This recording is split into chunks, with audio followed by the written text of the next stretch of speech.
Warmongering news now!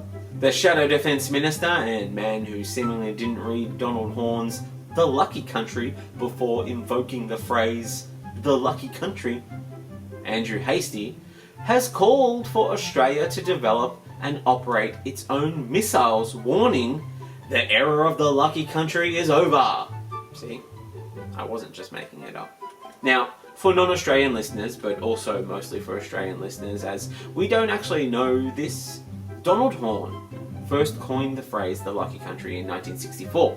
He meant it as a term of reproach, an expression of his disappointment in Australia.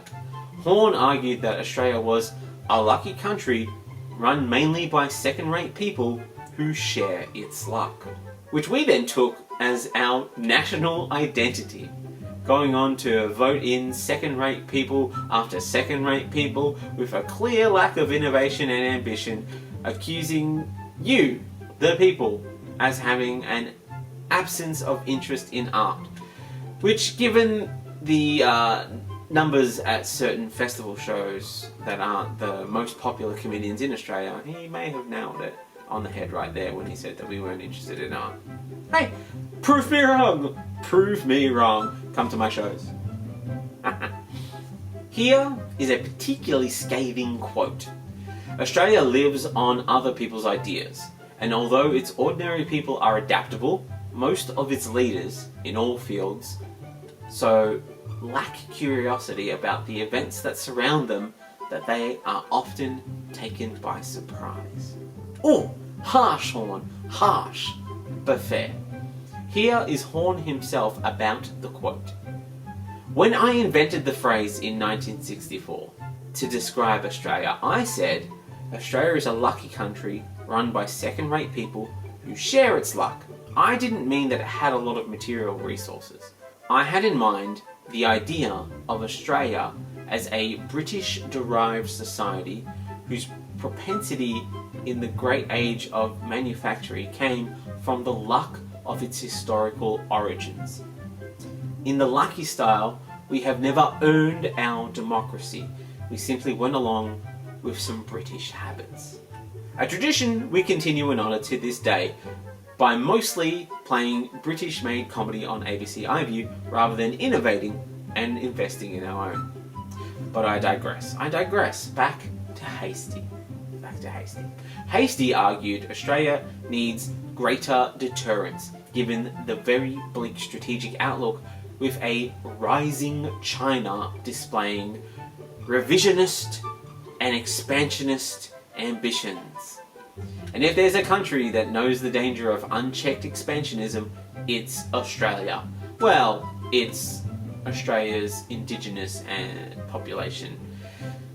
And the ruling sect of Australia gets to exist in a state of nationalist doublethink, where we know what we did and that it was bad, but we refuse to acknowledge it in any meaningful way. That's the Australian way. Hastie said Australia needs more fuel stocks, more ammunition, and ironically, given the coalition's reluctance to invest in high-speed internet, investment in cyber capability, nuclear submarines, and hold adversaries at a distance, and missiles that can reach out and touch an adversary. Taking a classic Mr. Tickle approach to interactions with other countries, keeping them at a distance while simultaneously stretching out your relentless twisting tendrils that you call arms and insisting on touching them, likely without consent, all for your own amusement. Classic Mr. Tickle. The plan for Australia to become a missile magnate and start to heavily invest in our defence budget is clearly the Coalition's Climate Action Plan. It's a manly man's approach to tackling climate change. None of this compassionate care for our great life-giving planet and future generations. Nope.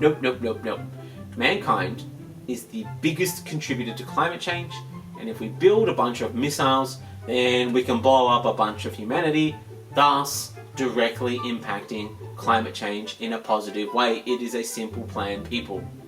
Australia will kill as many things as it takes to allow us to continue selling coal, or at least digging new coal mines. And while Australia contemplates its position in the Mad Max future, it is determined not only to create, but charge entry to its new fun tourist trap, the disastrous dwelling of Mad Max. I hear good things, I hear, the plans, you're a bit unsure when people are going to build a major theme park on a movie property like that, but I've heard that there's fun race attractions and there's a lot of desert running spaces, some cool costumes, just putting it out there.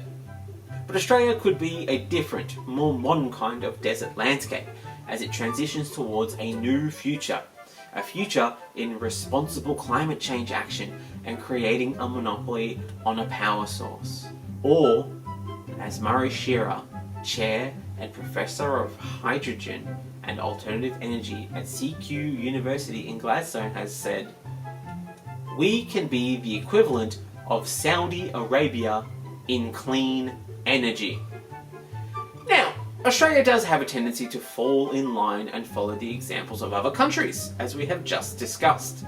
So, transitioning from an international mining magnate to an international sun baron, hey, we love a sun baron country, a land of browning plants, of ragged mountain ranges and increasing flooding rains.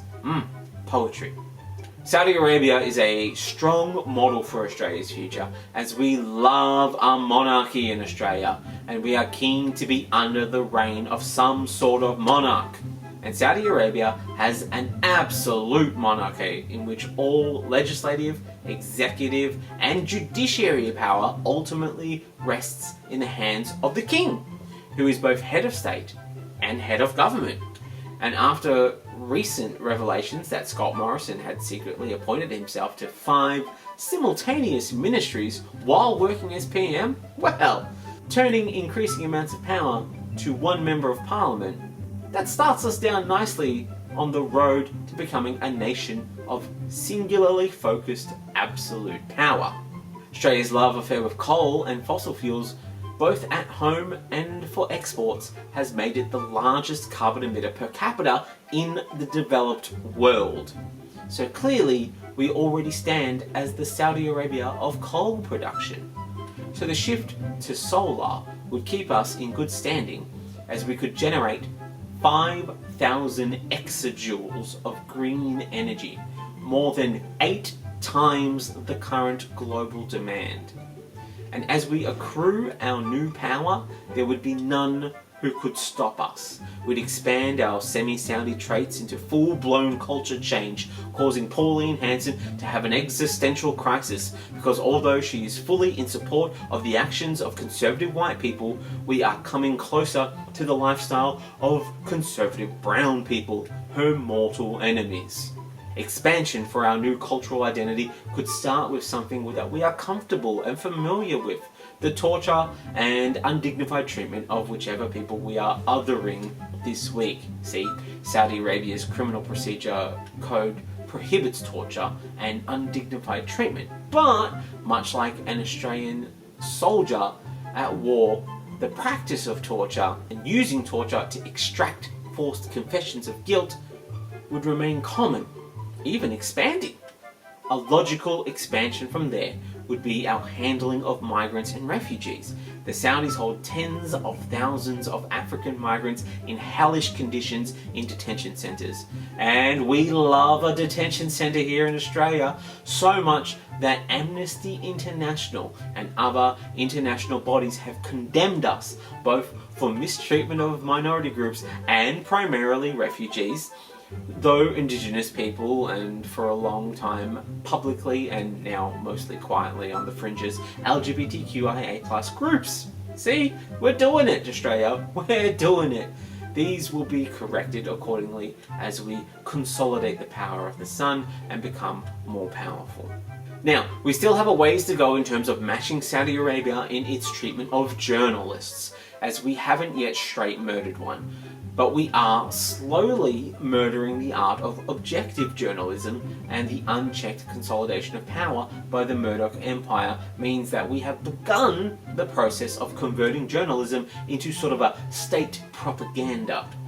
And to cover it all, we will undergo the much beloved tradition of sport washing. which won't seem out of place because, as a nation, we have always loved sport. We are like a golden retriever, loyal, trustworthy, and happy to chase the ball if someone has one to throw. If somebody got a ball, we're gonna chase the ball. Somebody's got a ball.